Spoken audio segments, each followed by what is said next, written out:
Hello students, আমার চ্যানেলে তোমাদেরকে স্বাগত। শুরু করছি 2026 মাধ্যমিক পরীক্ষার্থীদের জন্য ইতিহাসের ক্লাস। অষ্টম অধ্যায় থেকে আমরা এমসিকিউ করব, ঠিক আছে? প্রথম পার্ট আজকে। তো দুটি পার্টে আমরা শেষ করব। অষ্টম অধ্যায় থেকে কী কী এমসিকিউ আছে প্রথম থেকে শেষ পর্যন্ত দেখবে। খুব ইম্পর্টেন্ট ক্লাস হতে চলেছে তোমাদের জন্য, ঠিক আছে? বারবার বলছি, শর্ট প্রশ্ন কিন্তু কোনো সাজেশন হয় না। শর্ট প্রশ্ন কিন্তু তোমরা কোনো সাজেশন করে পড়বে না, ঠিক আছে? তো চলো শুরু করি ক্লাসটি। মাধ্যমিক 2026 ইতিহাস অষ্টম অধ্যায় থেকে এমসিকিউ পার্ট 1। তাহলে চলো শুরু করি ক্লাসটি। দেখো, প্রথম প্রশ্ন কি বলছে। জওহরলাল নেহরুর নেতৃত্বে অন্তর্বর্তী সরকার গঠিত হয় 1946 খ্রিস্টাব্দের 2 সেপ্টেম্বর। 2 নম্বর, জিন্নাহর ডাকে কলকাতায় প্রত্যক্ষ সংগ্রাম সংগঠিত হয় 1946 খ্রিস্টাব্দের 16ই আগস্ট। এটা ছিল 1946-এর 2 সেপ্টেম্বর, এটা 1946 16ই আগস্ট। পরের প্রশ্ন, ভারতের প্রথম প্রধানমন্ত্রী ছিলেন জওহরলাল নেহরু।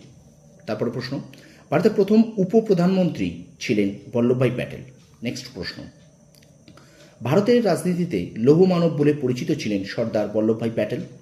পরের প্রশ্ন, 1947 খ্রিস্টাব্দে বল্লভভাই প্যাটেলের সময় প্রথম স্বরাষ্ট্র সচিব ছিলেন ভিপি মেনন। পরের প্রশ্ন দেখো, ভারতীয় ইউনিয়নে কতগুলি দেশীয় রাজ্য যোগ দিয়েছিল? 550টি। পরের প্রশ্ন, দেশীয় রাজ্যগুলির ভারতভুক্তির ক্ষেত্রে গুরুত্বপূর্ণ ভূমিকা পালন করেছিলেন বল্লভভাই প্যাটেল। পরের প্রশ্ন, দেশীয় রাজ্য ছিল না বোম্বাই।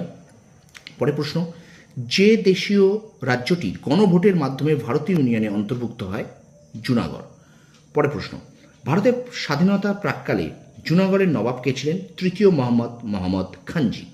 পরের প্রশ্ন, স্বাধীন দেশীয় রাজ্যগুলির মধ্যে প্রথম রাজ্য হিসেবে জুনাগড় ভারতভুক্ত হয় 1949 খ্রিস্টাব্দে। স্টুডেন্টস, ভিডিওটা ভালো লাগলে অবশ্যই লাইক করবে, শেয়ার করবে, ঠিক আছে? চলো আমরা চলে যাই পরের প্রশ্নে। একটু শেয়ার করে দেবে, ঠিক আছে? দেখো পরের প্রশ্ন, চলো। 1947 খ্রিস্টাব্দে কাশ্মীরের প্রধান রাজনৈতিক দল ছিল ন্যাশনাল কনফারেন্স। পরের প্রশ্ন, কাশ্মীর ভারতভুক্ত হয় 1947 খ্রিস্টাব্দের 26 অক্টোবর। পরের প্রশ্ন, স্বাধীনতার প্রাক্কালে ভারতের সবচেয়ে বড় দেশীয় রাজ্য ছিল হায়দ্রাবাদ। নেক্সট প্রশ্ন, হায়দ্রাবাদের নিজাম স্বাধীনতা রক্ষার জন্য যে সাম্প্রদায়িক দাঙ্গা বাহিনী গড়ে তোলেন তাদের বলা হয় রাজাকার সম্প্রদায়। পরের প্রশ্ন, স্থিতাবস্থার চুক্তি 1947 খ্রিস্টাব্দে কার সঙ্গে সম্পাদিত হয়? উত্তর, হায়দ্রাবাদ। পরের প্রশ্ন, জে এন চৌধুরীর নেতৃত্বে অপারেশন বিজয় শুরু হয়েছিল গোয়ায়। পরের প্রশ্ন দেখো, গোয়া ভারতভুক্ত হয় 1961 খ্রিস্টাব্দে। তারপরে প্রশ্ন, পশ্চিম পাকিস্তানের সংখ্যাগরিষ্ঠ অংশের ভাষা ছিল উর্দু। পরের প্রশ্ন, পাকিস্তানের প্রথম গভর্নর জেনারেল ছিলেন মোহাম্মদ আলী জিন্নাহ। তারপরে প্রশ্ন, পশ্চিমবঙ্গের প্রথম মুখ্যমন্ত্রী ছিলেন প্রফুল্ল ঘোষ।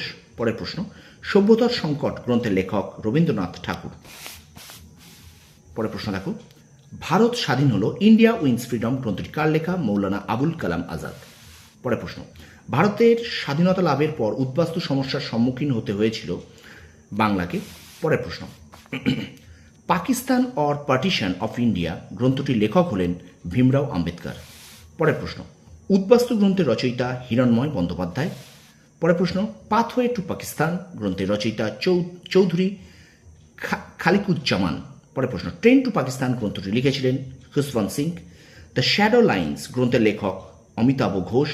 পরের প্রশ্ন, মিডনাইটস চিলড্রেন গ্রন্থের রচয়িতা সালমান রুশদি। পরের প্রশ্ন, দ্য মার্জিনাল মেন বা প্রান্তিক মানব গ্রন্থটি লিখেছিলেন প্রফুল্ল চক্রবর্তী।